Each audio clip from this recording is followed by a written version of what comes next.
स्वागत है तुहाडा। तुसीं देख रहे हो पीटी मीडिया। मैं हाँ मदनदीप और मेरे नाल ने उगे राजनीतिक विश्लेषक और पत्रकार मालविंदर सिंह माली जी।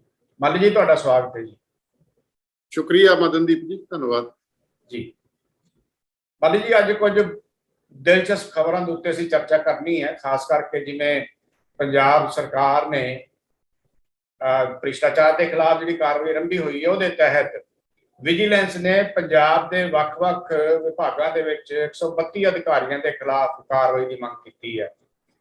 और ये दिलचस्प मामला यह आ कि वी.के. जंजवा मुख सकत्तर साहब ने उन्होंने विभागों को चिट्ठी लिख के इजाजत देने की मांग कर दी है। इजाजत देने लिए कह दिता है, मैं माफी चाहूँगा, कहा है। दिलचस्पी की है, दिलचस्पी यह है कि वी.के. जंजवा श्रोमणी अकाली दल ते भारतीय जनता पार्टी की सरकार वेले खुद विजिलेंस के शिकार हो चुके हैं। विजिलेंस ने याद है तुहानूं कि तुसीं लिखिया भी है, माली साहब खुद लिखिया है कि वी.के. जंजवा नूं गिरफ्तार किया गया सी भ्रिष्टाचार के मामले च, और बाद जंजवा जी बरी हो गए सी। और ये सीधा केंद्र ने दखल दिता सी कि केंद्र की इजाजत तो बिना कोई भी सूबा सरकार IAS अधिकारियों के खिलाफ कार्रवाई नहीं कर सकती। और हुण जंजवा साहब ने केंद्र को चिट्ठी लिखण की थां ते पंजाब के विभागों चिट्ठी लिखी है। ये की मामला बनता है, गल करांगे क्योंकि मुख्यमंत्री मान उन्होंने ताकतां घटाइयां जा चुकी हैं। यह संदर्भ है चड्ढा की नियुक्ति को लैके। और इस तो अगे जथेदार ढींडसा मिलते हैं अकाल तख्त साहब के जथेदार नूं और मंग करते हैं कि अकाली दलों के सारे प्रधानों तो इस्तीफे मंगे जाए। कि ये जिहड़ी सिख सियासत एके की कवायद है, ये गल करांगे कि पंजाब सरकार नूं पंचायती जमीनों के मामले में लगातार झटके लग रहे हैं। खास करके बलवीर सिंह सिद्धू जिहड़े कि पिछली सरकार कैप्टन सरकार दे विच मंत्री सन और उन्होंने जी जमीन ली सी लीज के उपर दोष लाए गए कि उन्होंने कौडियां के भाव ली है। उन्होंने गौशाला के बनाने के नाम पर जमीन ली सी और ये लीज रद्द करती सी आम आदमी पार्टी की मौजूदा सरकार ने। और बलवीर सिद्धू उन्होंने हाई कोर्ट का कुंडा खड़काया सी और हाई कोर्ट ने इनू स्टेटस को करता है और नाल ही मौजूदा सरकार ने यह कहा कि हुण तक लीज दित्तियां जमीनों के उत्ते की कार्रवाई की गई, किस तरह की कार्रवाई की गई, किन्नियां को इस तरह के लीजा रद्द की गई। ये सारा रिकॉर्ड तलब कर लिया, जिहड़ा कि पंजाब सरकार लई बहुत औखा काम होगा क्योंकि समा बहुत थोड़ा दिता है। इस तो अलावा सुखबीर सिंह बादल ने मुख्यमंत्री मान को अल्टीमेटम दिता है कि चंडीगढ़ के संबंधी जो उन्होंने बयान दिता या तो वापस लो या अकाली दल अंदोलन करेगा। ये खबर है। और सब तो पहला जी चर्चा करनी है वो करनी है विजिलेंस विभाग वालों जी मंग की गई है 132 अधिकारियों के खिलाफ कार्रवाई की। ये की अर्थ ने माली साहब? मदनदीप जी, पहली गल तो सानू ये समझ लेनी चाहिए है कि जिहड़ा ये सिस्टम आ ना, इहदे विच जिहड़े IAS अधिकारी आ, IPS अधिकारी आ जां दूजे अधिकारी आ जी, जिन्हां नूं असीं पक्की सरकार कहने आ, उन्हां लई जरूरी हुंदा कि वो कानूनां ते नियमां दी पालना करन। जिहड़ी सरकार आउंदी आ ओहदियां नीतियां पालिसियां वख हुंदियां ने, उन्हां नूं लागू करन लई कानूनी जामा पहन होण। एक अमल इहो जिहा हुंदा सी जदों सियासतदान कोई काम करदे सी, फाइलां आउंदियां सी, फाइलां ते अक्सर नोट लिख दिंदे सी कि संविधान अनुसार, कानून अनुसार, लोक हित अनुसार ये ठीक नहीं जां इहनूं इस तरह करना चाहिए। वो युग हुण बीत गया। एक गल पल्ले बन लेनी चाहिए आ कि पंजाब अंदर सियासतदान, अफसरशाही ते मायाधारी इन्हां दा एक पक्का नपाक गठजोड़ हो चुकिया। जिन्नियां ठगियां ने, जिन्ने डाके ने, जिन्नी सरकारी खजाने की लुट्टा, ये सारे मिलके करते हैं। ते उस लई यह कानूनी चाराजोइयां जां कानूनी प्रबंध भी नाल दी नाल करते हैं। इस करके अधिकारियां ये किसी एक खिलाफ जे तुसीं गल करोगे तो दूजा साथ नहीं दिंदा जां दूजा इहो जिहा तुहानूं राह पा दिंदा कि सियासतदान खिलाफ कार्रवाई है जिहड़ी ਉਹ ਠੱਪ ਹੋ ਕੇ ਰਹਿ ਜਾਂਦੀ ਆ। ਆਪਾਂ ਦੇਖੀ ਆ ਕੈਪਟਨ ਅਮਰਿੰਦਰ ਸਿੰਘ ਨੇ ਬਹੁਤ ਵੱਡੀ ਮੁਹਿੰਮ ਬੁੱਢੀ ਸੀ ਬਾਦਲਾਂ ਦੇ ਖਿਲਾਫ, ਲੀਡਰਾਂ ਖਿਲਾਫ ਬੜੇ ਮੁਕੱਦਮੇ ਚਲਾਏ ਸੀ। ਮੈਨੂੰ ਲੱਗਦਾ ਲੰਘਾ ਤੋਂ ਬਿਨਾਂ ਹੋਰ ਕਿਸੇ ਨੂੰ ਕਿਸੇ ਮਾਮਲੇ ਦੇ ਵਿੱਚ ਕੋਈ ਕਾਰਵਾਈ ਨਹੀਂ ਹੋਈ ਸੀ। ਸੋ ਅਧਿਕਾਰੀ ਭ੍ਰਿਸ਼ਟ ਨੇ ਪੰਜਾਬ ਦੇ, ਇਹ 'ਚ ਕੋਈ ਦੋ ਰਾਮਾ ਨਹੀਂ। ਪਰ ਇਹ ਅਧਿਕਾਰੀਆਂ ਖਿਲਾਫ ਜਦੋਂ ਕਾਰਵਾਈ ਕਰਦੇ ਨੇ ਉਹਦੇ ਵਿੱਚ ਲਕੂਨੇ ਛੱਡ ਦਿੰਦੇ ਨੇ, ਖਾਲੀ ਥਾਵਾਂ ਛੱਡ ਦਿੰਦੇ ਨੇ, ਜਿਹਦੇ ਕਰਕੇ ਉਹ ਅਧਿਕਾਰੀ ਬਚ ਨਿਕਲਦੇ ਨੇ। ਹੁਣ ਜੰਜੂਆ ਸਾਹਿਬ ਨੂੰ ਆਪ ਹੀ ਪਤਾ ਕਿ ਰੰਗੇ ਹੱਥੀ ਫੜੇ ਗਏ ਸੀ, 2 ਲੱਖ ਰੁਪਇਆ ਲੈਂਦੇ, ਫਿਰ ਇਹ ਜੇਲ੍ਹ 'ਚ ਵੀ ਰਹੇ ਨੇ। ਇਹ ਬਚੇ ਕਿਹੜੀ ਗੱਲ ਕਰਕੇ? ਬੜੇ ਬਚੇ ਇਸ ਗੱਲ ਕਰਕੇ ਕਿ ਕੇਂਦਰ ਸਰਕਾਰ ਨੇ ਦਖਲ ਦਿੱਤਾ ਵੀ ਕਿਸੇ ਵੀ IAS ਅਧਿਕਾਰੀ, ਕਿਉਂਕਿ ਅਪਾਇੰਟਿੰਗ ਅਥਾਰਟੀ ਉਹ ਆ, ਕੇਂਦਰ ਸਰਕਾਰ ਆ ਇਹਨਾਂ ਦੀ, ਕੇਂਦਰ ਸਰਕਾਰ ਇਹਨਾਂ ਰਾਹੀਂ ਉਹ ਸੂਬਿਆਂ ਨੂੰ ਕੰਟਰੋਲ ਕਰਦੀ ਆ, ਜਿਹਨੂੰ ਪੱਕੀ ਅਫਸਰਸ਼ਾਹੀ ਕਹਿੰਦੇ ਆ। ਤੁਸੀਂ ਕੇਂਦਰ ਤੋਂ ਇਜਾਜ਼ਤ ਨਹੀਂ ਲਈ। ਜੰਜੂਆ ਸਾਹਿਬ ਵੀ ਬਰੀ ਹੋ ਗਏ ਸੀ, ਗਰਗ ਸਾਹਿਬ ਵੀ ਬਰੀ ਹੋ ਗਏ ਸੀ, ਤੇ ਹੁਣ ਸੰਜੇ ਪੋਪਲੀ ਨੇ ਵੀ ਬਰੀ ਹੋ ਜਾਣਾ। ਸੋ ਇਸ ਕਰਕੇ ਕਾਰਵਾਈ ਚੰਗੀ ਗੱਲ ਆ, ਕਾਰਵਾਈ ਹੋਣੀ ਚਾਹੀਦੀ ਆ, ਕਿਸੇ ਪਾਸਿਓਂ ਗੱਲ ਤੁਰਨੀ ਚਾਹੀਦੀ ਆ। ਪਰ ਜੇ ਤੁਸੀਂ ਇਹਨੂੰ ਕਾਨੂੰਨੀ ਤੌਰ ਤੇ ਪੱਕੇ ਪੈਰੀ ਹੋ ਕੇ ਹੱਥ ਨਹੀਂ ਪਾਓਗੇ, ਉਹ ਜਿਵੇਂ ਕਹਿੰਦੇ ਨਾ ਰਿਸ਼ਵਤ ਲੈਂਦੇ ਫੜੇ ਗਏ ਤੇ ਰਿਸ਼ਵਤ ਦੇ ਕੇ ਛੁੱਟ ਗਏ। ਜੇ ਕਾਨੂੰਨੀ ਚੋਰ ਮੋਰੀਆਂ ਰੱਖੋਗੇ ਤਾਂ ਇਹਨਾਂ ਨੇ ਛੁੱਟ ਜਾਣਾ। ਸਿਆਸਤਦਾਨ ਅਫਸਰਸ਼ਾਹ ਜਿਹਨੂੰ ਮਰਜ਼ੀ ਹੱਥ ਲਾ ਲਓ, ਮਦਨਦੀਪ ਜੀ ਕਰਪਸ਼ਨ ਹੀ ਕਰਪਸ਼ਨ ਆ, ਇਹ ਤਾਂ ਕੋਈ ਕਹਿ ਨਹੀਂ ਸਕਦਾ। ਸਿਆਸੀ ਬਦਲਾ ਫਲਾਨਾ ਇਮਕਾ ਧਮਕਾ ਚਲਾਈ ਹੋਈ ਸੀ ਇਹਨਾਂ ਨੇ, ਇੱਕ ਸਿਆਸਤਦਾਨਾਂ ਨੇ ਟਰਮ ਆਪਣੇ ਪਾਪ ਤੋਂ ਬਚਣ ਲਈ ਕਿ ਸਿਆਸੀ ਬਦਲਾ ਖੋਰੀ ਆ ਜੀ ਇਹ। ਸੋ ਪਹਿਲੇ ਸੰਜਾਈ ਘੁਟਾਲੇ ਦੀ ਫਾਈਲ 1200 ਕਰੋੜ ਆ, ਉਹ ਪਈ ਆ ਸਰਕਾਰ ਕੋਲੇ, ਪਈ ਆ, ਜਾਂਚ ਵੀ ਹੋਈ ਆ, ਮੁਕੱਦਮਾ ਦਰਜ ਕਰਨ ਦੀ ਪ੍ਰਵਾਨਗੀ ਲਈ ਪਈ ਹੋਈ ਆ, ਉਹਨੂੰ ਤਾਂ ਹੱਥ ਪਾਇਆ ਨਹੀਂ। ਸਮੱਸਿਆ ਅਸਲ ਇਹ ਆ ਮਦਨਦੀਪ ਜੀ, ਇਹਨਾਂ ਨੇ ਨਾ ਜਿਵੇਂ ਕਹਿੰਦੇ ਪੱਲੇ ਨਹੀਂ ਧੇਲਾ ਕਰਦੀ ਮੇਲਾ ਮੇਲਾ, ਇਹਨਾਂ ਤੋਂ ਹੋਰ ਤਾਂ ਕੁਝ ਹੋਣਾ ਨਹੀਂ। ਗਰੰਟੀਆਂ ਗਰੂਟੀਆਂ ਇਹਨਾਂ ਤੋਂ ਪੂਰੀਆਂ ਨਹੀਂ ਹੋਣੀਆਂ। 300 ਯੂਨਿਟ ਬਿਜਲੀ ਦੀ ਮਾਫੀ ਆਪਾਂ ਦੇਖ ਲਈ, ਇੱਕ ਨੋਟੀਫਿਕੇਸ਼ਨ, ਫਿਰ ਦੂਜਾ ਨੋਟੀਫਿਕੇਸ਼ਨ, ਤੇ ਸਾਰੇ ਜਨਰਲ ਵਰਗ ਨੂੰ ਉਹ ਤੋਂ ਲਗਭਗ ਬਾਹਰ ਹੀ ਕਰਤਾ। ਹੁਣ ਇਹ ਇਹੋ ਜਿਹਾ ਕੰਮ ਕਰਨਗੇ, ਕਰ ਲੈਣ, ਚੰਗੀ ਗੱਲ ਆ, ਲੋਕਾਂ ਦਾ ਵੀ ਜੀ ਲੱਗਿਆ ਰਹੂ। ਪਰ ਇਹ ਤਾਂ ਮੈਨੂੰ ਲੱਗਦਾ ਨਹੀਂ ਕੁਝ ਕੱਢਣ ਪਾਉਣ ਨੂੰ ਹੋਊਗਾ। ਪਰ ਵਾਲੀ ਸਾਹਿਬ ਇਹਦੇ ਚ ਇੱਕ ਬੜੀ ਦਿਲਚਸਪ ਗੱਲ ਹੈਗੀ ਹੈ। ਇਸੇ ਕੇਸ ਜਿਹੜੇ ਤੁਸੀਂ ਜੰਜੂਆ ਸਾਹਿਬ ਦੀ ਗੱਲ ਕੀਤੀ ਹੈ, ਜਦੋਂ ਜੰਜੂਆ ਸਾਹਿਬ, ਤੁਹਾਨੂੰ ਯਾਦ ਹੋਣਾ ਜਦੋਂ ਜੰਜੂਆ ਸਾਹਿਬ ਦੇ ਖਿਲਾਫ ਕਾਰਵਾਈ ਕੀਤੀ ਗਈ ਤਾਂ ਜੰਜੂਆ ਸਾਹਿਬ ਨੇ ਕਾਊਂਟਰ ਜਿਹੜਾ ਐਲੀਗੇਸ਼ਨ ਲਾਇਆ ਸੀ ਉਹ ਬੜਾ ਗੰਭੀਰ ਐਲੀਗੇਸ਼ਨ ਸੀ। ਉਹਨਾਂ ਨੇ ਕਿਹਾ ਸੀ ਕਿ ਡਿਪਟੀ ਮੁੱਖ ਮੰਤਰੀ ਸੁਖਬੀਰ ਸਿੰਘ ਬਾਦਲ ਨੇ ਤੇ ਵਿਜੀਲੈਂਸ ਦੇ ਡਾਇਰੈਕਟਰ ਸੁਮੇਧ ਸੈਣੀ ਨੇ ਮੇਰੇ ਕੋਲ 1 ਕਰੋੜ ਰੁਪਏ ਦੀ ਮੰਗ ਕੀਤੀ ਸੀ, ਮੈਂ ਦੇ ਨਹੀਂ ਸਕਿਆ, ਇਸ ਕਰਕੇ ਮੇਰੇ ਖਿਲਾਫ ਜਿਹੜੀ ਹੈਗੀ ਇਹ ਕਾਰਵਾਈ ਕੀਤੀ ਗਈ ਸੀ। ਔਰ ਬਾਅਦ ਵਿੱਚ ਇਹ ਜਿਹੜੀ ਸ਼ਿਕਾਇਤ ਦਰਜ ਕਰਾਈ ਉਹਨਾਂ ਨੇ, ਉਸ ਤੋਂ ਬਾਅਦ ਇਹ ਵਾਪਸ ਲੈ ਲਈ ਸੀ ਜੰਜੂਆ ਸਾਹਿਬ ਨੇ। ਔਰ ਇੱਥੋਂ ਅੰਦਾਜ਼ਾ ਲਾਇਆ ਜਾ ਸਕਦਾ ਹੈ ਕਿ ਜਿਹੜੇ IAS ਅਧਿਕਾਰੀ ਨੇ ਜਾਂ IPS ਅਧਿਕਾਰੀ ਨੇ, ਉਹਨਾਂ ਨੂੰ ਹੱਥ ਪਾਉਣਾ ਕੋਈ ਸੌਖੀ ਗੱਲ ਨਹੀਂ ਹੈਗੀ। ਉਸ ਤੋਂ ਬਾਅਦ ਉਹਦੇ ਕੀ ਨਤੀਜੇ ਹੋਣਗੇ ਉਹ ਵੀ ਕੇਂਦਰ ਸਰਕਾਰ ਦੇ ਉੱਤੇ ਹੀ ਮੁਨੱਸਰ ਨੇ, ਉਹਦੇ ਤੇ ਡਿਪੈਂਡ ਕਰਦੇ ਨੇ। ਇਹ ਤੁਸੀਂ ਸਹੀ ਗੱਲ ਕਹਿ ਰਹੇ ਸੀ। ਹੁਣ ਦੇਖੋ ਕੀ ਬਣਦਾ ਆ। ਪਰ ਜੰਜੂਆ ਸਾਹਿਬ ਨੂੰ ਜਿਹੜੀਆਂ ਤੁਸੀਂ ਚੋਰ ਮੋਰੀਆਂ ਦੀ ਗੱਲ ਕਰਦੇ ਹੋ, ਜੇ ਇੱਕ ਚਿੱਠੀ ਕੇਂਦਰ ਸਰਕਾਰ ਨੇ ਵੀ ਲਿਖ ਦਿੰਦੇ ਤਾਂ ਕੀ ਹਰਜ ਸੀ? ਮੈਂ ਤੁਹਾਨੂੰ ਪਹਿਲੀ ਮਦਨਦੀਪ ਜੀ ਕਿਹਾ ਨਾ ਵੀ ਚੋਰ ਮੋਰੀਆਂ ਰੱਖਦੇ ਨੇ। ਹੁਣ ਪੰਚਾਇਤ ਜ਼ਮੀਨਾਂ ਦੀ ਜਿੰਨੀ ਲੁੱਟ ਹੋਈ ਆ, ਜਿੰਨਾ ਦਾਬਾ ਹੋਇਆ, ਹੁਣ ਉਹਨੂੰ ਕਾਨੂੰਨੀ ਜਾਮਾ ਪਹਿਨਾਇਆ ਹੋਇਆ ਉਹਨਾਂ ਨੇ। ਲੀਜ਼ ਤੇ ਤੁਸੀਂ ਗੱਲ ਪਹਿਲਾਂ ਵੀ ਕੀਤੀ ਆ, ਬਲਵੀਰ ਸਿੰਘ ਸਿੱਧੂ ਵਾਲੀ, ਜਿੱਦੇ ਕੇਸ ਨੂੰ ਹੱਥ ਪਾਇਆ ਮੈਂ ਉਦੋਂ ਹੀ ਲਿਖਤਾ ਸੀ ਵੀ ਇਹ ਜਿਹੜਾ ਕੇਸ ਨੂੰ ਜਿਵੇਂ ਹੱਥ ਪਾਇਆ ਨਾ, ਇਹ ਬਲਵੀਰ ਸਿੱਧੂ ਨੂੰ ਕਾਨੂੰਨੀ ਤੌਰ ਤੇ ਪੱਕੇ ਹੱਕ ਦੇਣ ਲਈ ਆ, ਕਿਉਂਕਿ ਇਹਦਾ ਕੋਈ ਨਹੀਂ ਬਣਦਾ। ਬਿਲਕੁਲ, ਮੈਨੂੰ ਵੀ ਮੇਰੇ ਪ੍ਰੋਗਰਾਮ 'ਚ ਵੀ ਇਹ ਗੱਲ ਕਹੀ ਸੀ। ਹਾਂ, ਇਹ ਇਸ ਕਰਕੇ ਵੀ ਕਿਉਂਕਿ ਹੁਣ ਕਰਨ ਵਾਲੇ ਤਾਂ ਇਹੀ ਅਧਿਕਾਰੀ ਨੇ, ਉਹੀ ਅਧਿਕਾਰੀ ਜਿਹੜੇ ਰਾਹ ਸਰਕਾਰ ਨੂੰ ਪਾ ਰਹੇ ਨੇ, ਤੇ ਸਟੰਟਬਾਜ਼ ਸਰਕਾਰ ਆ। ਇਹਨਾਂ ਨੂੰ ਪ੍ਰਚਾਰ ਚਾਹੀਦਾ ਵੀ ਪ੍ਰਚਾਰ ਬੱਲੇ ਬੱਲੇ ਬੱਲੇ ਬੱਲੇ ਚੱਕ ਤੇ ਫੱਟੇ, ਤੇ ਮੀਡੀਆ ਦੇ ਮੂੰਹ 'ਚ ਇਹਨਾਂ ਨੇ ਹੱਡ ਤੁੰਨਿਆ ਹੋਇਆ ਇਸ਼ਤਿਹਾਰਾਂ ਦਾ। ਇਹ ਫੈਸਲਾ ਨਹੀਂ ਪਹਿਲਾਂ ਲੈਂਦੇ। ਦੇਖੋ, ਮੈਂ ਦੋ ਮੁੱਖ ਮੰਤਰੀਆਂ ਨਾਲ ਕੰਮ ਕੀਤਾ। ਪਹਿਲੇ ਦਿਨ ਫੈਸਲਾ ਹੁੰਦਾ ਸੀ, ਫੈਸਲੇ ਦੀਆਂ ਖਬਰਾਂ ਲੱਗਦੀਆਂ ਸੀ, ਉਸ ਤੋਂ ਬਾਅਦ ਲੋੜ ਪੈਂਦੀ ਸੀ ਇਸ਼ਤਿਹਾਰ ਦਿੱਤਾ ਜਾਂਦਾ ਸੀ। ਇਹ ਫੈਸਲਾ ਨਹੀਂ ਲੈਂਦੇ, ਫੈਸਲਾ ਲੈ ਕੇ ਨਾਲੇ ਇਸ਼ਤਿਹਾਰ ਦਿੰਦੇ ਨੇ ਤੇ ਨਾਲ ਲਿਖ ਕੇ ਦਿੰਦੇ ਨੇ ਵੀ ਇਹ ਫੈਸਲੇ ਨੂੰ ਐਂ ਕਹਿਣਾ, ਤੇ ਮੀਡੀਆ ਉਹੀ ਕੁਝ ਕਹਿ ਰਿਹਾ, ਉਸੇ ਤਰ੍ਹਾਂ ਬੱਲੇ ਬੱਲੇ ਕਰ ਰਿਹਾ।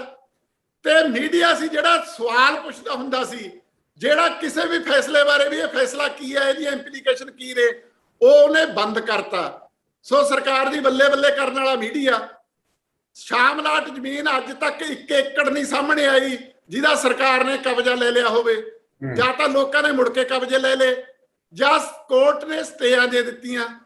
ਜਦੋਂ ਤੁਸੀਂ ਸਰਕਾਰ ਦਾ ਕਾਨੂੰਨ ਹੈ ਇੱਕ ਜ਼ਮੀਨ ਲੀਜ਼ ਤੇ ਦੇਣ ਦਾ, ਉਹਨੂੰ ਤਾਂ ਹੱਥ ਨਹੀਂ ਪਾਉਂਦੇ, ਨੀਤੀ ਤਾਂ ਬਦਲਦੇ ਨਹੀਂ।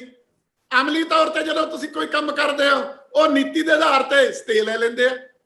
ਹੁਣ ਬੜਾ ਰੌਲਾ ਪਾਇਆ ਸੀ ਅਲਫਾ ਸਿਟੀ ਦੇ ਵਿੱਚ ਜੀ, ਬੜਾ ਕਰਪਸ਼ਨ ਹੋ ਗਈ, ਹੋਈ ਹੋਊ। ਕੁਲਦੀਪ ਸਿੰਘ ਢਾਲੀਵਾਲ ਨੇ ਪਹਿਲਾਂ ਉਹਨੂੰ ਡਿਫੈਂਡ ਕੀਤਾ ਵੀ ਨਹੀਂ ਨਹੀਂ ਜੀ ਕੋਈ ਘਪਲਾ ਨਹੀਂ।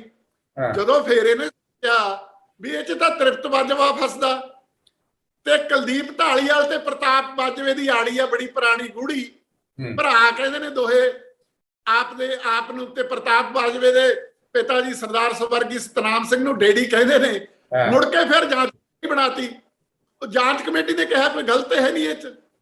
ਜਦੋਂ ਤੁਸੀਂ ਜਿਹੜੇ ਕਾਨੂੰਨ ਅਨੁਸਾਰ ਜਾਂਚ ਕਮੇਟੀ ਬਣਾਉਂਦੇ ਹੋ, ਉਹਨੇ ਅਫਸਰਾਂ ਦੀ ਬਣਾਉਂਦੇ ਹੋ ਜਿਹਨੇ ਪਹਿਲਾਂ ਫੈਸਲਾ ਕੀਤਾ ਹੁੰਦਾ। ਮੈਂ ਤੁਹਾਨੂੰ ਇੱਕ ਵਾਲੀ ਉਦਾਹਰਨ ਦੇ ਦਿੰਦਾ। ਜਦੋਂ ਤ੍ਰਿਪਤ ਬਾਜਵਾ ਜੀ ਮੰਤਰੀ ਬਣਿਆ, ਅਸੀਂ ਮਿਲੇ ਇੱਕ ਵਾਰ, ਕਹਿੰਦੇ ਮਾਲੀ ਆਰਡਰ ਕਰਤਾ ਵੀ ਜਿਹੜੇ ਪਿੰਡ ਨੂੰ 1 ਕਰੋੜ ਤੋਂ ਵੱਧ ਗ੍ਰਾਂਟ ਮਿਲੀ ਆ ਉਹਦੀ ਜਾਂਚ ਹੋਊ। ਮੈਂ ਕਿਹਾ ਜੀ ਜਾਂਚ ਲੱਗੂ? ਕਹਿੰਦੇ ਕਿਵੇਂ ਨਹੀਂ ਲੱਗੂ। ਮੈਂ ਫੇਰ ਮਿਲਿਆ ਕਿੰਨੇ ਚਿਰ ਤੋਂ ਬਾਅਦ, ਮੈਂ ਕਿਹਾ ਬਾਜਵਾ ਸਾਹਿਬ ਉਹਦਾ ਕੀ ਬਣਿਆ? ਕਹਿੰਦੇ ਜਿਹੜੇ ਗ੍ਰਾਂਟਾਂ ਛੱਡਣ ਵਾਲੇ ਨੇ ਉਹੀ ਜਾਂਚ ਕਰਦੇ ਨੇ, ਇਹਦੇ ਚੋਂ ਬਣਨਾ ਬਣਾਉਣਾ ਕੀ ਹੈ, ਗੱਲ ਖਤਮ। ਸੋ ਇਸ ਕਰਕੇ ਜਿਹੜੀ ਅਫਸਰਸ਼ਾਹੀ ਤੇ ਨਿਰਭਰ ਹੋ ਕੇ ਇਹ ਚੱਲ ਰਹੇ ਨੇ, ਉਹਨੇ ਇਹਨਾਂ ਨੂੰ ਇੰਨੇ ਉਜੜੇ ਰਾਹ ਪਾ ਦੇਣਾ ਕਿ ਆਪੇ ਹੰਬ ਕੇ ਖੜ ਜਾਣਗੇ ਇਹਨਾਂ ਮਾਮਲਿਆਂ ਦੇ ਵਿੱਚ। ਜਿਵੇਂ ਕਹਿੰਦੇ ਹੁੰਦੇ ਚੱਲੀ ਬਾਬਾ ਤਿਹਾਈ ਵਾਲੀ ਗੱਲ ਹੋ ਜਾਣੀ ਆ।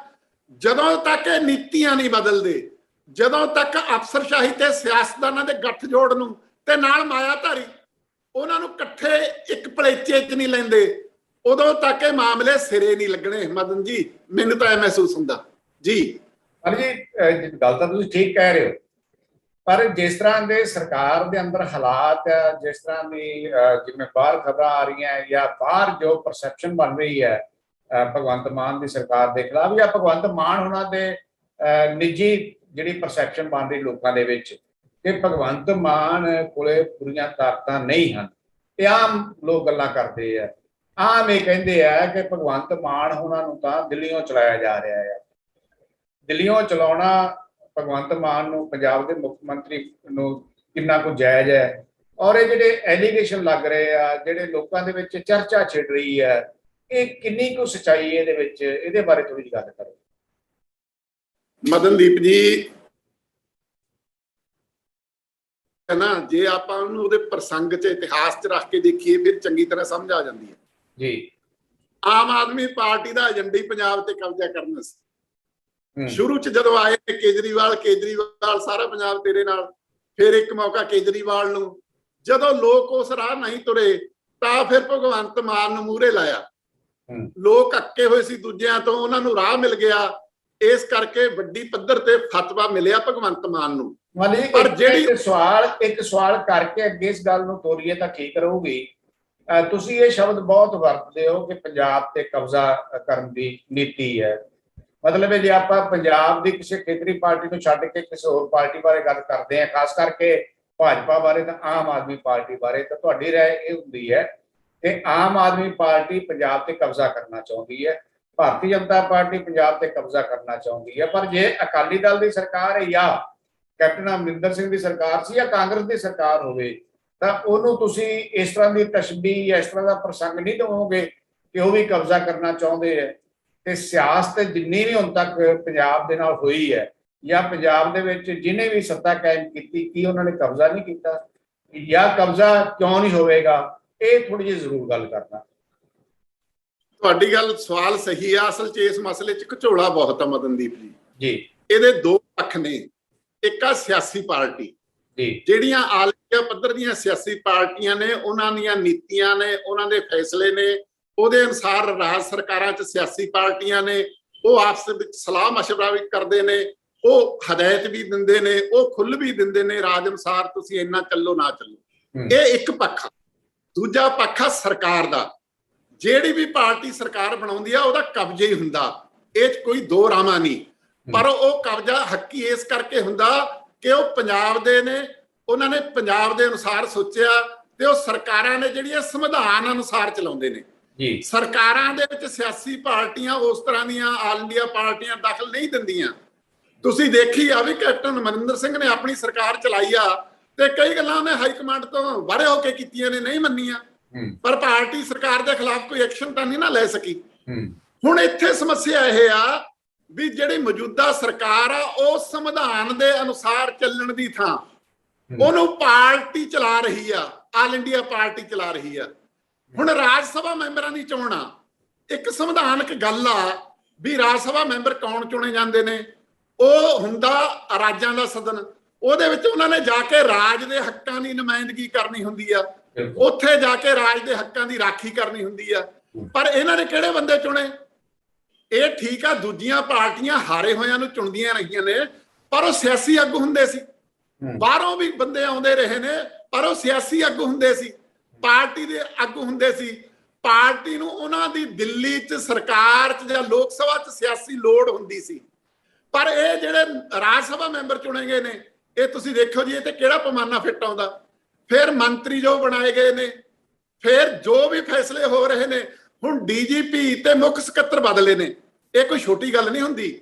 ਮਦਨਦੀਪ ਜੀ ਤੁਸੀਂ ਦੇਖੋ, ਡੀਜੀਪੀ ਤੇ ਮੁੱਖ ਸਕੱਤਰ ਬਦਲਾਉਣ ਖਾਤਰ ਨਵਜੋਤ ਸਿੰਘ ਸਿੱਧੂ ਨੇ ਕਿੱਡੀ ਲੜਾਈ ਲੜੀ, ਅਸਤੀਫਾ ਦਿੱਤਾ, ਫਿਰ ਉਹਨਾਂ ਨੇ ਕੰਮ ਕਰਕੇ ਦਿਖਾਇਆ। ਸੈਣੀ ਤੇ ਮਜੀਠੀਏ ਨੂੰ ਸੁਪਰੀਮ ਕੋਰਟ ਤੋਂ ਹਰਾ ਕੇ ਕਰਕੇ ਦਿਖਾਇਆ। ਸੋ ਇਹ ਜਿਹੜੀ ਸਰਕਾਰ ਹੋਣਾ ਸਲਾਹ ਆਮ ਤੌਰ ਤੇ ਸਲਾਹ ਤਾਂ ਜਿਹਦੀ ਮਰਜ਼ੀ ਲੈ ਲਓ ਜੀ, ਇਹ ਤਾਂ ਅਸੀਂ ਵੀ ਕਹਿੰਦੇ ਆ, ਸਿਆਣੇ ਵੀ ਕਹਿੰਦੇ ਨੇ ਦੁੱਖ ਹੋਵੇ ਤਾਂ ਕੋਠੇ ਚੜ ਕੇ ਢੋਲ ਵਜਾਈਏ, ਜਾਂ ਭਾਈ ਜਦੋਂ ਮੁਸੀਬਤ ਹੋਵੇ ਸਲਾਹ ਤਾਂ ਕੰਧ ਤੋਂ ਵੀ ਲੈਣੀ ਚਾਹੀਦੀ ਆ। ਪਰ ਸਰਕਾਰਾਂ ਨੂੰ ਸਲਾਹ ਲੈਣ ਲਈ ਇੱਕ ਸੰਵਿਧਾਨਕ ਤਰੀਕਾ, ਸਰਕਾਰਾਂ ਦੇ ਅੰਦਰ ਵੀ ਸਲਾਹਕਾਰ ਕਮੇਟੀਆਂ ਨੇ, ਕਿੰਨੇ ਬਣੇ ਹੋਏ ਨੇ ਲੋਕ, ਕਿੰਨੇ ਐਮਐਲਏ ਨੇ, ਬਹੁਤ ਸਲਾਹਾਂ ਦੇਣ ਵਾਲੇ ਨੇ। ਜਦੋਂ ਤੁਸੀਂ ਬਾਹਰੋਂ ਕੋਈ ਸਲਾਹਕਾਰ ਕਮੇਟੀ ਬਣਾਉਂਦੇ ਹੋ, ਉਹਦਾ ਇੱਕ ਮੰਤਵ ਹੁੰਦਾ, ਉਹਦਾ ਇੱਕ ਮਕਸਦ ਹੁੰਦਾ। ਪਰ ਇਹ ਸਲਾਹਕਾਰ ਕਮੇਟੀ ਜਿਵੇਂ ਬਣਾਈ ਗਈ ਆ, ਇਹ ਕਿਸੇ ਕਾਨੂੰਨ ਅਨੁਸਾਰ ਨਹੀਂ, ਕਿਸੇ ਨਿਯਮ ਅਨੁਸਾਰ ਨਹੀਂ, ਇਹ ਅਸਥਾਈ ਆ ਜੀ। ਇਹਨਾਂ ਨੂੰ ਕੋਈ ਭੱਤਾ ਨਹੀਂ ਦਿੱਤਾ ਜਾਊ ਜੀ, ਇਹ ਮੁੱਖ ਮੰਤਰੀ ਨੂੰ ਸਲਾਹ ਦੇਣਗੇ ਜੀ, ਮੁੱਖ ਮੰਤਰੀ ਜੀ ਨੂੰ ਜਦੋਂ ਮਰਜ਼ੀ ਹਟਾ ਦੇ, ਜਦੋਂ ਮਰਜ਼ੀ ਬਦਲ ਲੇ। ਫਿਰ ਕੱਲੀ ਇਹ ਗੱਲ ਨਹੀਂ, ਯੋਜਨਾ ਕਮਿਸ਼ਨ ਆ ਜਿਹੜਾ ਸਾਡਾ, ਉਹਦਾ ਵਾਈਸ ਚੇਅਰਮੈਨ ਰਜਿੰਦਰ ਗੁਪਤਾ ਲਾਤਾ, ਬਰਨਾਲੇ ਵਾਲਾ, ਟਰਾਈਡੈਂਟ ਵਾਲਾ, ਜਿਹੜਾ ਅਕਾਲੀ ਸਰਕਾਰ ਵੇਲੇ ਵੀ ਹੁੰਦਾ ਸੀ, ਜਿਹੜਾ ਕਾਂਗਰਸ ਸਰਕਾਰ ਵੇਲੇ ਵੀ ਹੁੰਦਾ ਸੀ, ਜਿਹੜਾ ਹੁਣ ਆਪ ਦੀ ਸਰਕਾਰ ਵੇਲੇ ਵੀ ਉਹੀ ਆ। ਇਹ ਕਰਕੇ ਹਰਕਿਸ਼ਨ ਸਿੰਘ ਸੁਰਜੀਤ ਨਾਲ ਵੀ ਹੁੰਦਾ ਸੀ। ਇਹ ਜਿਹੜੀ ਸਰਕਾਰ ਆ, ਇਹਦੀ ਫੈਡਰਲਿਜ਼ਮ ਬਾਰੇ ਕੋਈ ਪਹੁੰਚ ਨਹੀਂ, ਰਾਜ ਦੇ ਹੱਕਾਂ ਬਾਰੇ ਕੋਈ ਪਹੁੰਚ ਨਹੀਂ। 30 ਅਪ੍ਰੈਲ ਨੂੰ ਜਦੋਂ ਚੀਫ ਜਸਟਿਸ ਨੇ ਮੀਟਿੰਗ ਸੱਦੀ, ਇਹ ਮੁੱਖ ਮੰਤਰੀ ਉੱਥੇ ਕਹਿ ਕੇ ਆਇਆ, ਅਸੀਂ ਵੱਖਰੀ ਹਾਈ ਕੋਰਟ ਬਣਾਉਣੀ ਹੈ ਜੀ ਨਵੀਂ ਚੰਡੀਗੜ੍ਹ 'ਚ, ਸਾਨੂੰ ਆਗਿਆ ਦਿਓ। ਹਿੰਦੂ ਅਖਬਾਰ 'ਚੋਂ ਖਬਰ ਵੀ ਲੱਗੀ। ਮੁੜ ਕੇ ਖੱਟਰ ਨੇ ਉਹ ਚਿੱਠੀ ਦੇ ਵਿੱਚ ਵੀ ਕੋਟ ਕੀਤਾ, ਮੁੱਖ ਮੰਤਰੀ ਦੀ ਚਿੱਠੀ ਗ੍ਰਹਿ ਮੰਤਰੀ ਨੂੰ, ਉਹ ਚਿੱਠੀ ਛਾਇਆ ਵੀ ਹੋ ਗਈ ਤੇ ਭਗਵੰਤ ਮਾਨ ਨੇ ਟਵੀਟ ਵੀ ਕਰਤਾ। ਆਪ ਉਸ ਮੀਟਿੰਗ ਦੇ ਵਿੱਚ ਗਿਆ ਵੀ ਹੈ ਨਹੀਂ, ਜਿਹਦੇ ਵਿੱਚ 34 ਮਸਲੇ ਨਿਬੇੜੇ ਗਏ ਨੇ, 4 ਨਿਬੇੜਨ ਲਈ ਤੈਅ ਕੀਤੇ ਗਏ ਨੇ, 47 ਮਸਲੇ ਉਠਾਏ ਨੇ। ਪੰਜਾਬ ਦਾ ਪੱਖ ਕੀ ਆ? ਅਸਲ ਗੱਲ ਇਹ ਆ, ਆਮ ਆਦਮੀ ਪਾਰਟੀ ਚੰਡੀਗੜ੍ਹ ਨੂੰ ਪੱਕੀ ਯੂਟੀ ਬਣਾਉਣਾ ਚਾਹੁੰਦੀ ਆ। ਇਹ ਪੰਜਾਬ ਦੀ ਰਾਜਧਾਨੀ ਆ। ਜੇ ਤੁਸੀਂ ਐਕਟ ਪੜ੍ਹੋ ਨਾ, ਪੰਜਾਬ ਰੀਆਰਗੇਨਾਈਜੇਸ਼ਨ ਐਕਟ ਪੜ੍ਹੋ, ਉਹਦੇ ਵਿੱਚ ਸਪਸ਼ਟ ਲਿਖਿਆ ਹੋਇਆ ਇਹ ਪ੍ਰਬੰਧਕ ਆ। ਜਦੋਂ ਤੱਕ ਹਰਿਆਣਾ ਆਪਣੀ ਵੱਖਰੀ ਰਾਜਧਾਨੀ ਨਹੀਂ ਬਣਾਉਂਦਾ, ਉਦੋਂ ਤੱਕ ਕੇਂਦਰ ਸਰਕਾਰ ਇਹਦਾ ਪ੍ਰਬੰਧਕ ਆ। ਹੁਣ ਇਹ ਕੇਂਦਰ ਸਰਕਾਰ ਨੂੰ ਪੱਕਾ ਸੌਂਪਣਾ ਚਾਹੁੰਦੇ ਨੇ, ਜਿਹਦੇ ਕਰਕੇ ਇਹੋ ਜਿਹੇ ਟਵੀਟ ਆਉਂਦੇ ਨੇ, ਇੰਨੀਆਂ ਜਿਹੀਆਂ ਗੱਲਾਂ ਆਉਂਦੀਆਂ ਨੇ, ਤੇ ਮੁੜ ਕੇ ਉਹਦਾ ਸਪਸ਼ਟੀਕਰਨ ਵੀ ਕੋਈ ਨਹੀਂ। ਭਾਜਪਾ ਦਾ ਬੁਲਾਰਾ ਮਲਵਿੰਦਰ ਸਿੰਘ ਕੰਗ ਉਹਨੇ ਕਹਿਤਾ। ਮਾਲੀ ਜੀ ਜੇ ਮੈਂ ਤੁਹਾਡੀ ਗੱਲ ਨੂੰ ਥੋੜਾ ਜਿਹਾ ਅੱਗੇ ਤੋਰਾਂ, ਤੁਸੀਂ ਗੱਲ ਕਹਿ ਰਹੇ ਹੋ ਕਿ ਇਹਨੂੰ ਪੱਕਾ ਯੂਟੀ ਬਣਾਉਣਾ ਚਾਹੁੰਦੇ ਆ, ਮੈਨੂੰ ਤੇ ਲੱਗਦਾ ਹੈ ਕਿ ਇਹਨੂੰ ਵੱਖਰੀ ਪੱਕੀ ਸਟੇਟ ਬਣਾਉਣਾ ਚਾਹੁੰਦੇ ਆ, ਜਿਸ ਤਰ੍ਹਾਂ ਦੀ ਕਾਰਵਾਈ ਕਰ। ਹਾਂਜੀ, ਜਦੋਂ ਤੁਸੀਂ ਇਹ ਤਾਂ ਪੰਜਾਬ ਦਾ ਹੱਕ ਖਤਮ ਕਰ ਰਹੇ ਹੋ, ਕੇਂਦਰ ਸਰਕਾਰ ਤੇ ਆਮ ਆਦਮੀ ਪਾਰਟੀ ਪਾਸ ਦੇ ਕੇ ਖੇਡ ਰਹੇ ਨੇ ਚੰਡੀਗੜ੍ਹ ਦੇ ਮਾਮਲੇ 'ਚ, ਤੇ ਉਹਦਾ ਧੂਤਾ ਬਣਿਆ ਹੋਇਆ ਭਗਵੰਤ ਸਿੰਘ ਮਾਨ, ਜਿਹਨੂੰ ਪੰਜਾਬ ਦੇ ਇਤਿਹਾਸ ਦਾ, ਪੰਜਾਬ ਦੇ ਗੌਰਵ ਦਾ, ਪੰਜਾਬ ਦੇ ਸਵੈਮਾਨ ਦਾ ਜਾਂ ਪੰਜਾਬ ਦੇ ਮੁੱਦਿਆਂ ਦਾ ਕੱਖ ਨਹੀਂ ਪਤਾ। ਨਾ ਉਹ ਕਦੇ ਇਹਦੇ ਬਾਰੇ ਬੋਲਿਆ। ਚੁਟਕਲੇਬਾਜ਼ ਸਿਆਸਤ ਕੀਤੀ ਹੈ ਉਹਨੇ, ਠੀਕ ਆ, ਜਿੱਤ ਗਿਆ, ਵਧਾਈਆਂ ਸਾਰਿਆਂ ਨੇ ਦਿੱਤੀਆਂ ਨੇ, ਅਸੀਂ ਵੀ ਦਿੱਤੀਆਂ ਨੇ, ਪਰ ਜਿਹੜੀ ਉਹਦੀ ਨੀਤੀ ਤੇ ਪਾਲਿਸੀ ਆ ਉਹ ਚੰਡੀਗੜ੍ਹ ਤੋਂ ਪੰਜਾਬ ਦਾ ਹੱਕ ਪੱਕੇ ਤੌਰ ਤੇ ਖਤਮ ਕਰਨ ਵਾਲੇ ਪਾਸੇ ਆ। ਇਸੇ ਕਰਕੇ ਗੱਲਾਂ ਵਾਪਰ ਰਹੀਆਂ ਨੇ। ਸੋ ਜਿਹੜਾ ਸਵਾਲ ਤੁਸੀਂ ਉਠਾਇਆ ਉਹ ਤਾਂ ਇਹ ਆ ਵੀ ਪੰਜਾਬ ਦੀ ਸਰਕਾਰ ਪੰਜਾਬ ਦੇ ਹਿੱਤਾਂ ਅਨੁਸਾਰ ਨਹੀਂ ਚੱਲ ਰਹੀ, ਹਿੱਤਾਂ ਅਨੁਸਾਰ ਫੈਸਲੇ ਨਹੀਂ ਲੈ ਰਹੀ। ਇਹ ਉਹ ਫੈਸਲੇ ਲੈ ਰਹੀ ਆ ਜਿਹੜੀ ਦਿੱਲੀ ਦੇ, ਇੱਕ ਤਾਂ ਕੇਂਦਰ ਸਰਕਾਰ ਆ ਨਾ ਜੀ, ਉਹ ਸਾਨੂੰ ਦਬਾਉਂਦੀ ਆ, ਇੱਕ ਦਿੱਲੀ ਦੀ ਕਾਰਪੋਰੇਸ਼ਨ ਵਰਗੀ ਸਰਕਾਰ ਆ ਜਿਹਦੇ ਕੋਲੇ ਅਧਿਕਾਰ ਹੈ ਕੋਈ ਨਹੀਂ। ਉਹ ਛੋਟੀ ਸਰਕਾਰ ਸਾਡੀ ਸਰਕਾਰ ਨੂੰ ਚਲਾਉਣ ਲੱਗੀ, ਵੱਡੀ ਦੀਆਂ ਨੀਤੀਆਂ ਹੱਥ ਪਾਉਣ ਲੱਗੀ। ਇਹ ਤਾਂ ਤੱਥ ਤੁਹਾਡੇ ਸਾਹਮਣੇ ਨੇ। ਤੇ ਭਗਵੰਤ ਮਾਨ ਨੇ ਸੁੱਖ ਨਾਲ ਵਿਆਹ ਕਰਾ ਲਿਆ ਦੂਜੀ ਵਾਰ। ਮੇਰਾ ਕਹਿੰਦਾ ਲੋਕ ਮਿਹਣੇ ਦਿੰਦੇ ਸੀ ਵੀ ਜਿਹੜਾ ਆਪਦਾ ਘਰ ਨਹੀਂ ਚਲਾ ਸਕਦਾ ਉਹ ਸਟੇਟ ਨੂੰ ਕਿਵੇਂ ਚਲਾਊ। ਕਹਿੰਦਾ ਇੱਕ ਘਰ ਪਹਿਲਾਂ ਆਤਾ ਚੰਗਾ ਭਲਾ ਬਸਦਾ, ਆ ਲੋ ਹੁਣ ਮੈਂ ਦੂਜਾ ਵੀ ਵਸਾ ਕੇ ਦਿਖਾਉਂ ਤੁਹਾਨੂੰ। ਸੋ ਇਸ ਰਾਹ ਪਿਆ ਉਹ ਤਾਂ ਨਹੀਂ, ਇਹਦਾ ਮਤਲਬ ਇਹ ਆ ਕਿ ਭਗਵੰਤ ਮਾਨ ਹੋਣੀ ਮੁੱਖ ਮੰਤਰੀ ਕਾਗਜ਼ਾਂ 'ਚ ਹੈਗੇ ਆ, ਪਰ ਉਹਨਾਂ ਕੋਲੇ ਫੁੱਲ ਫਲੈਜ ਉਹ ਤਾਕਤਾਂ ਨਹੀਂ ਹੈਗੀਆਂ ਜਿਹੜੀਆਂ ਤਾਕਤਾਂ ਤੁਸੀਂ ਕਹਿ ਰਹੇ ਹੋ ਕਿ ਕੇਜਰੀਵਾਲ ਸਾਹਿਬ ਕੋਲੇ ਨੇ। ਤੇ ਕੇਜਰੀਵਾਲ ਉਹਨਾਂ ਨੇ ਆਪਣਾ ਇੱਕ ਜਿਹੜਾ ਇੱਕ ਤਰ੍ਹਾਂ ਦਾ ਦੇਖ ਰੇਖ ਕਰਨ ਵਾਸਤੇ ਨਿਰੀਖਕ ਜਿਹੜਾ ਹੈ ਉਹ ਚੱਢਾ ਸਾਹਿਬ ਨੂੰ ਲਾਤਾ, ਤੁਸੀਂ ਇਹ ਕਹਿ ਰਹੇ ਹੋ।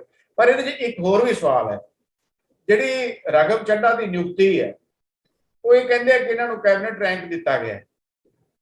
ਜੇ ਉਹ ਰਾਜ ਸਭਾ ਦੇ ਮੈਂਬਰ ਆ ਤੇ ਕੈਬਨਿਟ ਰੈਂਕ ਕਿਵੇਂ ਲੈ ਸਕਦੇ, ਹੋਰ ਨਿਯੁਕਤੀ ਕਿਵੇਂ ਲੈ ਸਕਦੇ ਆ, ਉਹ ਪੰਜਾਬ ਸਰਕਾਰ ਦੇ ਸਲਾਹਕਾਰ ਕਿਵੇਂ ਬਣ ਸਕਦੇ ਆ? ਇਹਨੂੰ ਕਾਨੂੰਨੀ ਤੌਰ ਤੇ ਚੁਣੌਤੀ ਦਿੱਤੀ ਗਈ ਆ ਜੀ। ਇੱਕ ਵਕੀਲ ਆ ਚੰਡੀਗੜ੍ਹ ਦਾ, ਉਹਨੇ ਰਾਸ਼ਟਰਪਤੀ ਨੂੰ ਚਿੱਠੀ ਲਿਖੀ ਆ, ਧਾਰਾਵਾਂ ਕੋਟ ਕੀਤੀਆਂ ਨੇ ਵੀ ਇਲੈਕਸ਼ਨ ਕਮਿਸ਼ਨ ਤੋਂ ਰਾਏ ਲਓ ਜੀ, ਇਹ ਨਿਯੁਕਤੀ ਆ ਜਿਹੜੀ ਇਹ ਆਫਿਸ ਆਫ ਪ੍ਰੋਫਿਟ ਦੇ ਲਾਭ ਚ ਆਉਂਦੀ ਆ। ਅਸਲ ਚ ਜਿਹੜੀ ਉਹ ਚਿੱਠੀ ਕੱਢੀ ਸੀ ਜੰਜੂਆ ਸਾਹਿਬ ਨੇ, ਉਹ ਨਾ ਤਾਂ ਕੋਈ ਨੋਟੀਫਿਕੇਸ਼ਨ ਸੀ, ਨਾ ਪਤਾ ਨਹੀਂ ਉਹਦੀ ਕਾਨੂੰਨੀ ਵੈਲਿਊ ਕੀ ਬਣਦੀ ਹੈ। ਇਹਨਾਂ ਗੱਲਾਂ ਬਾਰੇ ਮੈਂ ਬਾਹਲੀ ਜਾਣਕਾਰੀ ਨਹੀਂ ਰੱਖਦਾ। ਨਹੀਂ, ਕਿਉਂ ਨਹੀਂ ਬਣਦੀ ਜੀ? ਜੇ ਪ੍ਰਿੰਸੀਪਲ ਸੈਕਟਰੀ ਦੇ ਦਫ਼ਤਰ ਦੇ ਵਿੱਚੋਂ ਚਿੱਠੀ ਜਾਰੀ ਕੀਤੀ ਗਈ ਹੋਵੇ ਔਰ ਉਹਦੇ ਤੇ ਬਕਾਇਦਾ ਤੌਰ ਤੇ ਹਸਤਾਖਰ ਕੀਤੇ ਗਏ ਹੋਣ, ਬਕਾਇਦਾ ਤੌਰ ਤੇ ਉਹਦਾ ਰਿਕਾਰਡ ਜਿਹੜਾ ਹੈ ਉਹ ਪ੍ਰਿੰਸੀਪਲ ਸੈਕਟਰੀ ਦੇ ਦਫ਼ਤਰ 'ਚ ਹੋਵੇ, ਤਾਂ ਕਾਨੂੰਨੀ ਕਿਉਂ ਨਹੀਂ ਹੋਏਗੀ? ਉਹ ਅਸਲ ਦੇ ਵਿੱਚ ਚਾਹੇ ਇਲੈਕਸ਼ਨ ਕਮਿਸ਼ਨ ਉਹਨੂੰ ਗੈਰ ਕਾਨੂੰਨੀ ਕਹਿ ਦੇਵੇ ਜਾਂ ਭਾਰਤ ਸਰਕਾਰ ਉਹਨੂੰ ਜਾਂ ਸੰਵਿਧਾਨ ਉਹਨੂੰ ਗੈਰ ਕਾਨੂੰਨੀ ਕਹਿ ਦੇਵੇ, ਪਰ ਪੰਜਾਬ ਸਰਕਾਰ ਨੇ ਤਾਂ ਆਪਣੇ ਮੁਤਾਬਿਕ ਇੱਕ ਕਾਨੂੰਨੀ ਚਿੱਠੀ ਜਾਰੀ ਕੀਤੀ ਹੈ ਕਿਉਂਕਿ ਪ੍ਰਿੰਸੀਪਲ ਸੈਕਟਰੀ ਦੇ ਹਸਤਾਖਰ ਨੇ ਉਸ ਚਿੱਠੀ ਦੇ ਉੱਪਰ। ਮਦਨਦੀਪ ਜੀ, ਮੈਂ ਇਹ ਕਹਿਣਾ ਚਾਹੁੰਦਾ ਉਹ ਚਿੱਠੀ ਸੀ ਜਿਹੜੀ ਉਹ ਇੱਕ ਮੁੱਖ ਮੰਤਰੀ ਦੀ ਚਾਹਤ ਨੂੰ ਪ੍ਰਗਟ ਕਰਦੀ ਸੀ। ਮੁੱਖ ਮੰਤਰੀ ਸਾਹਿਬ ਇਹ ਚਾਹੁੰਦੇ ਹਨ, ਇਸ ਕਰਕੇ ਕਾਨੂੰਨੀ ਪੱਖੋਂ ਠੀਕ ਆ, ਪਰ ਉਹ ਬਣਾਉਣੀ ਸੀ। ਉਹਨਾਂ ਨੇ ਕਿਹਾ ਸੀ ਕਮੇਟੀ ਬਣਾਉਣ, ਕਮੇਟੀ ਮੈਂਬਰਾਂ ਨੂੰ ਨਿਯੁਕਤ ਕਰਨ ਲਈ ਵੱਖਰਾ ਨੋਟੀਫਿਕੇਸ਼ਨ ਕੀਤਾ ਜਾਊਗਾ। ਹਾਲੇ ਤੱਕ ਮੇਰੇ ਧਿਆਨ 'ਚ ਨਹੀਂ ਹੈ ਇਹ ਕਿ ਉਹ ਵੱਖਰਾ ਨੋਟੀਫਿਕੇਸ਼ਨ ਕਮੇਟੀ ਦੀਆਂ ਕੀ ਟਰਮਸ ਐਂਡ ਕੰਡੀਸ਼ਨ ਨੇ। ਉਹ ਚਿੱਠੀ 'ਚ ਤਾਂ ਲਿਖਿਆ ਹੋਇਆ, ਬਾਰ-ਬਾਰ ਲਿਖਿਆ ਹੋਇਆ, ਕੋਈ ਪੈਸਾ ਨਹੀਂ ਦੇਵਾਂਗੇ, ਸਥਾਈ ਆ। ਉਹ ਤਾਂ ਜਿਹੜਾ ਆਫਿਸ ਆਫ ਪ੍ਰੋਫਿਟ ਦਾ ਕਾਨੂੰਨ ਆ ਡੰਡਾ, ਉਹ ਤੋਂ ਬਚਣ ਲਈ ਕੀਤੀ ਗਈ ਆ। ਪਰ ਹੁਣ ਜਿਹੜੀ ਨਿਯੁਕਤੀ ਕੀਤੀ ਗਈ ਆ, ਜੇ ਕੈਬਨਿਟ ਰੈਂਕ ਦਿੱਤਾ ਗਿਆ ਫਿਰ ਤਾਂ ਹੋ ਹੀ ਨਹੀਂ ਸਕਦਾ, ਫਿਰ ਤਾਂ ਰੱਦ ਹੋਣੀ ਆ। ਸੋ ਮੇਰੇ ਕਹਿਣ ਦਾ ਮਤਲਬ, ਮੈਂ ਇਹਨਾਂ ਨੂੰ ਕਹਿਣਾ ਹੁੰਦਾ ਛਲੇਡੇ ਨੇ। ਤੁਸੀਂ ਇਹ ਦੇਖੋ, ਪੰਜਾਬ ਦਾ ਇੰਚਾਰਜ ਲਾਇਆ ਜਰਨੈਲ ਸਿੰਘ, ਇਹ ਦਿਖਾਉਣ ਲਈ ਵੀ ਇੱਕ ਸਿੱਖ ਨੁਮਾਇੰਦਾ ਸੀ ਲਾਇਆ, ਤੇ ਉਹਦੇ ਨਾਲ ਚੇਪਟਾ ਸਹਿ ਪ੍ਰਭਾਰੀ ਰਾਘਵ ਚੱਢਾ, ਤੇ ਮੁੜ ਕੇ ਕਿਤੇ ਦਿਸਿਆ ਤੁਹਾਨੂੰ ਇੰਚਾਰਜ? ਉਹਦਾ ਕੋਈ ਰੋਲ ਨਹੀਂ, ਕੋਈ ਸਰਕਾਰ ਬਣਾਉਣ ਦਾ ਕੋਈ ਰੋਲ ਨਹੀਂ, ਚੰਡੀਗੜ੍ਹ ਕਾਰਪੋਰੇਸ਼ਨ ਕੋਈ ਰੋਲ ਨਹੀਂ। ਹਰ ਇੱਕ ਕੰਮ ਆ ਜਿਹੜਾ ਰਾਘਵ ਚੱਢਾ ਕਰ ਰਿਹਾ। ਉਹ ਵਿਧਾਇਕ ਆ, ਉਹ ਤੋਂ ਅਸਤੀਫਾ ਦੇ ਕੇ ਉਹਨੂੰ ਰਾਜ ਸਭਾ ਮੈਂਬਰ ਬਣਾਤਾ। ਉਹ ਰਾਜ ਸਭਾ ਮੈਂਬਰ ਦਿੱਲੀ 'ਚ ਸਾਡੇ ਹੱਕਾਂ ਦੀ ਰਾਖੀ ਕਰਨ ਲਈ ਪੰਜਾਬ ਦੀ ਥਾਂ ਉਹ ਆ ਕੇ ਪੰਜਾਬ ਦੇ ਵਿੱਚ ਬਹਿ ਗਿਆ ਸਿਰ ਤੇ ਵੀ ਮੈਂ ਸਰਕਾਰ ਚਲਾਉਣਾ। ਸੋ ਇਸ ਕਰਕੇ ਛਲੇਡਾ ਪਾਰਟੀ ਆ ਜੀ, ਕਾਨੂੰਨੀ ਤੌਰ ਤੇ ਇਹ ਬਹੁਤ ਕਾਰਵਾਈਆਂ ਪੂਰੀਆਂ ਨਹੀਂ ਕਰਦੀ। ਫਿਰ ਇਸੇ ਕਰਕੇ ਇੱਕ ਕਦਮ ਅੱਗੇ ਦੋ ਕਦਮ ਪਿੱਛੇ। ਹੁਣ ਮੱਤੇਵਾੜੇ ਦਾ ਗੱਲ ਆ, ਬਹੁਤ ਚੰਗਾ ਫੈਸਲਾ। ਹੁਣ ਐ ਐਲਾਨ ਦੇ ਨਾਲ ਤਾਂ ਜੀ ਉਹ ਰੱਦ ਨਹੀਂ ਹੋਣਾ। MOU ਸਾਈਨ ਹੋਏ ਨੇ, ਇੱਕ ਕੇਂਦਰ ਸਰਕਾਰ ਨਾਲ ਸਮਝੌਤਾ ਹੋਇਆ ਵੀ ਅਸੀਂ ਆਹ ਸ਼ਰਤਾਂ ਪੂਰੀਆਂ ਕਰ ਰਹੇ ਹਾਂ, ਜ਼ਮੀਨਾਂ ਅਕਵਾਇਰ ਕੀਤੀਆਂ ਹੋਈਆਂ, ਉਹ ਕਾਨੂੰਨੀ ਤੌਰ ਤੇ ਅਨਡੂ ਕੀਤੇ ਬਿਨਾ, ਰੱਦ ਕੀਤੇ ਬਿਨਾ। ਬੜਾ ਅਜੀਬ ਮਾਮਲਾ ਜੀ, ਬਿਲਕੁਲ ਤੁਸੀਂ ਠੀਕ ਕਹਿ ਰਹੇ ਹੋ। ਹਾਂ। ਸੋ ਇਸ ਕਰਕੇ ਤਕਨੀਕੀ ਤੌਰ ਤੇ ਮੁੱਖ ਮੰਤਰੀ ਦੀਆਂ ਪਾਵਰਾਂ ਨਹੀਂ ਘਟਾਈਆਂ, ਜੇ ਤਕਨੀਕੀ ਤੌਰ ਤੇ ਕਹਿਣਾ ਹੋਵੇ, ਪਰ ਉਹਨੂੰ ਵਰਤਣ ਦਾ ਹੱਕ ਨਹੀਂ ਹੈ ਉਹਦੇ ਕੋਲੇ, ਜਾਂ ਉਹਦੀ ਸਮਰੱਥਾ ਨਹੀਂ। ਮਦਨਦੀਪ ਜੀ, ਮੈਨੂੰ ਤਾਂ ਇਹ ਵੀ ਲੱਗਦਾ, ਮੈਂ ਉਹਨੂੰ ਬਹੁਤ ਚੰਗੀ ਤਰ੍ਹਾਂ ਜਾਣਦਾ, ਉਹਦੀ ਸਿਆਸੀ ਸਮਰੱਥਾ ਹੈ ਨਹੀਂ। ਬਾਕੀ ਵੀ ਨਵੇਂ ਨੇ, ਨਵੇਂ ਹੋਣਾ ਕੋਈ ਗੁਨਾਹ ਨਹੀਂ, ਪਰ ਉਹ ਨਵੇਂ ਨੇ ਜਿਹੜੇ ਸਿੱਖਦੇ ਨੇ, ਉਹ ਸਮਝਦੇ ਨੇ, ਫਿਰ ਉਹ ਅੱਗੇ ਵਧਦੇ ਨੇ। ਤੇ ਹੁਣ ਦੱਸੋ, ਮੈਨੂੰ ਇਹ ਦੱਸੋ, ਜਦੋਂ ਕਬਜ਼ੇ ਦੀ ਗੱਲ ਜਿਹੜੀ ਤੁਸੀਂ ਉਦੋਂ ਪੁਆਇੰਟ ਉਠਾਇਆ ਸੀ ਨਾ ਜੀ, ਉਹਦੇ ਲੱਛਣ ਹੁੰਦੇ ਨੇ।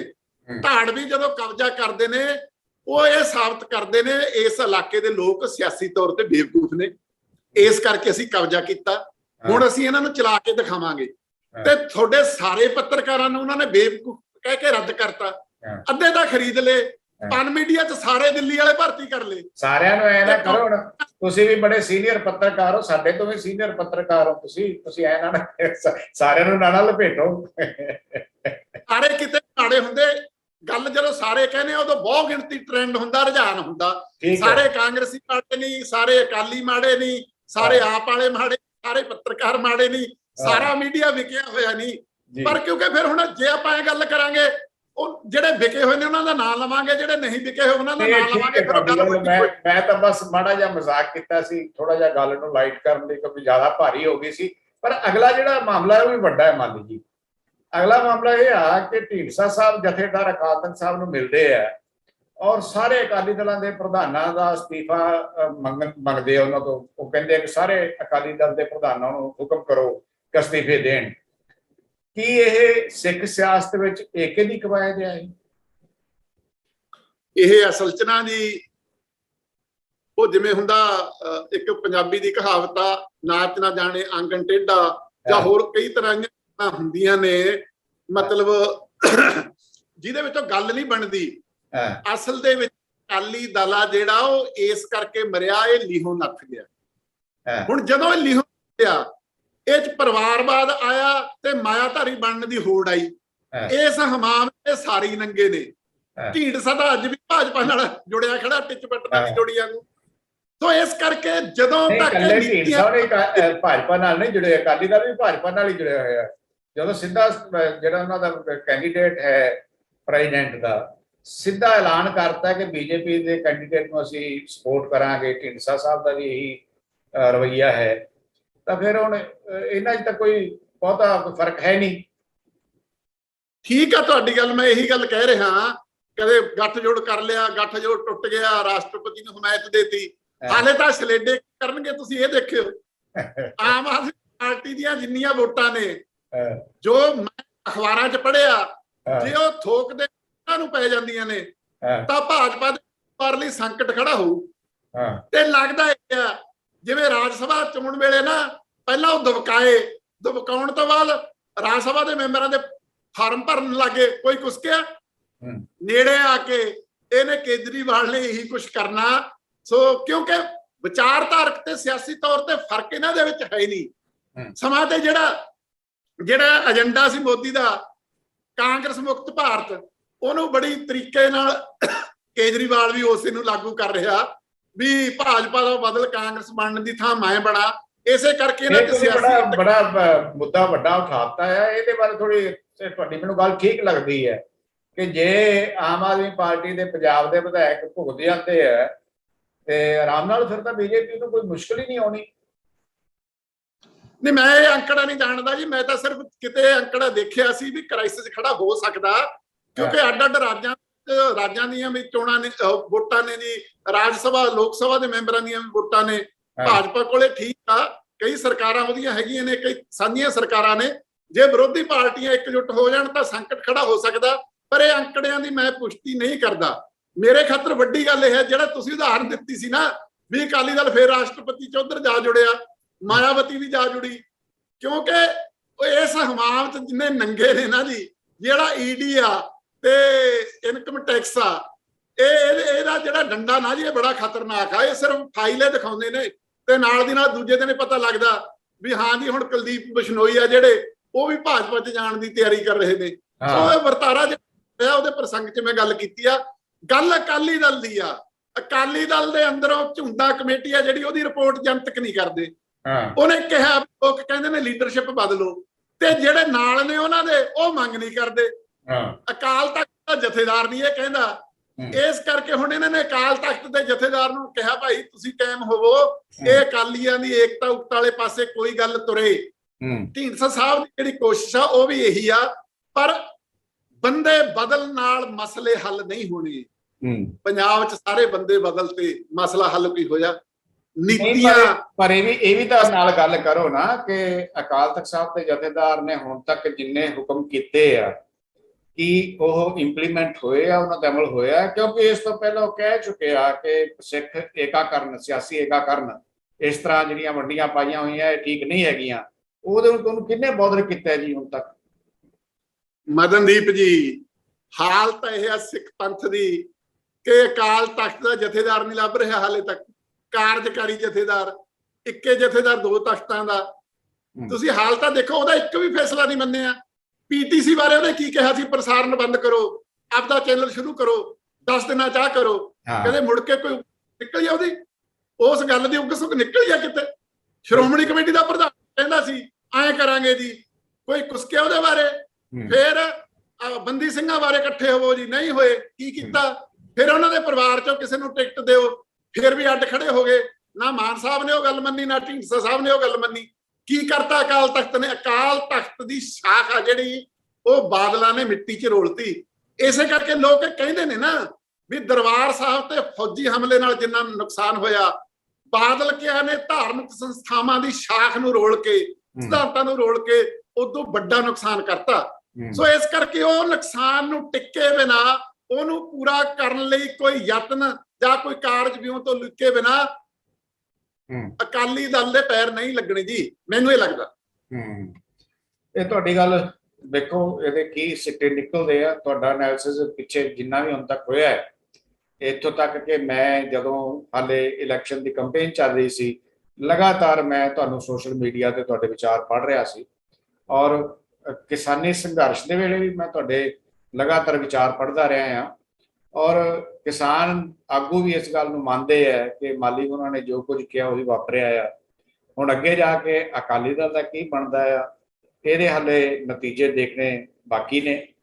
ਤੇ ਜੇ ਤੁਸੀਂ ਜਿਵੇਂ ਪਹਿਲਾਂ ਖਰੇ ਉਤਰਦੇ ਰਹੇ ਹੋ ਆਪਣੇ ਭਵਿੱਖਬਾਣੀਆਂ ਦੇ ਉੱਪਰ, ਹੋ ਸਕਦਾ ਹੈ ਕਿ ਤੁਹਾਡੀ ਭਵਿੱਖਬਾਣੀ ਅਕਾਲੀ ਦਲ ਨੂੰ ਲੈ ਕੇ ਵੀ ਬਿਲਕੁਲ ਦਰੁਸਤ ਹੋਵੇ। ਪਰ ਅਕਾਲੀ ਦਲ, ਸਾਡੇ ਕੋਲੇ 2 ਮਿੰਟ ਹਾਲੇ ਪਏ ਆ, ਤੇ ਮੈਂ ਜਾਣਨਾ ਚਾਹਾਂਗਾ ਕਿ ਅਕਾਲੀ ਦਲ ਜਿਹੜੀ ਮੁਹਿੰਮ ਦੀ ਗੱਲ ਕਰ ਰਿਹਾ ਸਰਕਾਰ ਦੇ ਖਿਲਾਫ ਵਿੱਢਣ ਦੀ, ਕਿ ਬਿਆਨ ਵਾਪਸ ਲਿਆ ਜਾਏ ਜਾਂ ਫਿਰ ਅਸੀਂ ਮੁਹਿੰਮ ਵਿੱਢਾਂਗੇ, ਇਸ ਮੁਹਿੰਮ ਦੇ ਕੀ ਅਰਥ ਨੇ? ਕੀ ਇਹਨਾਂ ਦਾ ਇੰਨਾ ਪ੍ਰਭਾਵ ਹੋਊਗਾ ਕਿ ਆਮ ਆਦਮੀ ਪਾਰਟੀ ਨੂੰ ਮਜਬੂਰ ਕਰ ਸਕਣ ਕਿ ਉਹ ਆਪਣਾ ਚੰਡੀਗੜ੍ਹ ਨੂੰ ਲੈ ਕੇ ਸਟੈਂਡ ਬਦਲਣ? ਕਿਉਂਕਿ ਭਗਵੰਤ ਮਾਨ ਨੇ ਜਿਹੜਾ ਕਿਹਾ ਸੀ ਕਿ ਸਾਨੂੰ ਵੀ ਵੱਖਰੀ ਜ਼ਮੀਨ ਦਿੱਤੀ ਜਾਵੇ ਚੰਡੀਗੜ੍ਹ ਦੇ ਵਿੱਚ, ਅਸੀਂ ਵੀ ਵੱਖਰੀ ਵਿਧਾਨ ਸਭਾ ਬਣਾਉਣੀ ਚਾਹੁੰਦੇ ਹਾਂ। ਹੈਰੀਟੇਜ ਦੀ ਬਿਲਡਿੰਗ ਛੱਡ ਕੇ, ਆਪਣੀ ਮਲਕੀਅਤ ਛੱਡ ਕੇ ਉਹ ਖੁਦ ਹੀ ਬਾਹਰ ਜਾਣ ਦੀ ਗੱਲ ਕਰ ਰਹੇ ਭਗਵੰਤ ਮਾਨ ਹੋਣੀ। ਕੀ ਅਕਾਲੀ ਦਲ ਵਾਕਿਆ ਭਗਵੰਤ ਮਾਨ ਨੂੰ ਇਸ ਮਸਲੇ ਤੇ ਘੇਰ ਸਕਦਾ? ਇੰਨੀ ਤਾਕਤ ਹੈ ਅਕਾਲੀ ਦਲ ਦੇ ਵਿੱਚ? ਨਹੀਂ ਜੀ, ਅਕਾਲੀ ਦਲ ਨੈਤਿਕ ਤੌਰ ਤੇ ਨਾ ਜੀ ਬਹੁਤ ਨੀਵੀਆਂ ਪੱਧਰਾਂ ਤੇ ਜਾ ਖੜਿਆ।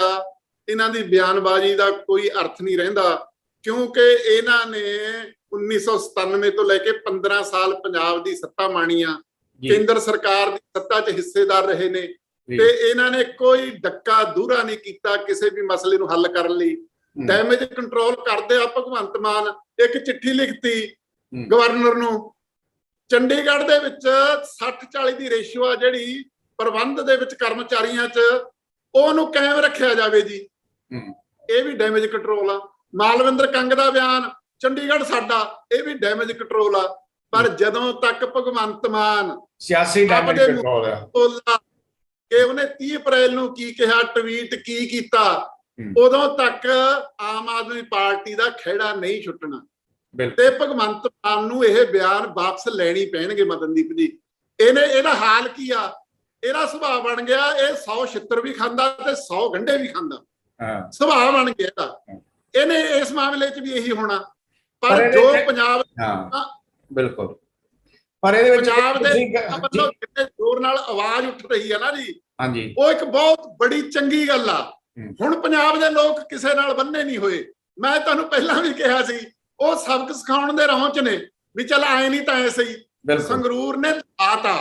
ਹਾਂ ਸੋ ਇਸ ਕਰਕੇ ਭਗਵੰਤ ਮਾਨ ਨੂੰ ਕੰਧ ਤੇ ਲਿਖਿਆ ਪੜ੍ਹ ਲੈਣਾ ਚਾਹੀਦਾ। ਮੈਂ ਤਾਂ ਇਹੀ ਚਾਹੁੰਦਾ, ਪੰਜਾਬ ਦਾ ਪੁੱਤਰ ਬਣਨਾ ਚਾਹੀਦਾ, ਉਹਨੂੰ ਪੰਜਾਬ ਦਾ ਮੁੱਖ ਮੰਤਰੀ ਬਣਨਾ ਚਾਹੀਦਾ। ਬਿਲਕੁਲ ਮਾਲੀ ਜੀ, ਉਹਨਾਂ ਨੇ ਇੱਕ ਬੜੀ ਵੱਡੀ ਗੱਲ ਕਹਿਤੀ ਹੈ, ਔਰ ਇਹ ਇਸ ਤੋਂ ਅੱਗੇ ਵੀ ਹੋਰ ਵੱਧ ਸਕਦੀ ਗੱਲ, ਕਿਉਂਕਿ ਮਾਲੀ ਉਹਨਾਂ ਦਾ ਮੰਨਣਾ ਆ ਕਿ ਆਮ ਆਦਮੀ ਪਾਰਟੀ ਦਾ ਜਿਸ ਤਰ੍ਹਾਂ ਚੰਡੀਗੜ੍ਹ ਨੂੰ ਲੈ ਕੇ ਜਿਹੜੀ ਰਾਜਨੀਤੀ ਕੀਤੀ ਜਾ ਰਹੀ ਹੈ, ਇਹਨੂੰ ਪੱਕੇ ਤੌਰ ਤੇ ਕੇਂਦਰ ਦੇ ਹੱਥ ਦੇਣ ਦੀ ਜਿਹੜੀ ਹੈ ਇਹ ਕਵਾਇਦ ਹੈ ਆਮ ਆਦਮੀ ਪਾਰਟੀ ਦੀ।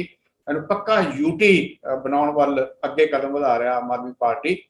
ਔਰ ਮੈਂ ਤਾਂ ਇੱਥੋਂ ਤੱਕ ਵੀ ਕਹਿਣਾ ਆ ਕਿ ਅੱਗੇ ਜਾ ਕੇ ਚੰਡੀਗੜ੍ਹ ਨੂੰ ਸੂਬਾ ਵੀ ਬਣਾਉਣ ਵੱਲ ਜਿਹੜਾ ਹੈ ਇਹ ਇੱਕ ਰੁਚਿਤ ਜਿਹੜੀ ਸਰਕਾਰ ਦੀ ਰੁਚੀ ਹੈ ਉਹ ਦਿਖ ਰਹੀ ਹੈ। ਸੋ ਸਮਾਂ ਸਮਾਪਤ ਹੋ ਰਿਹਾ।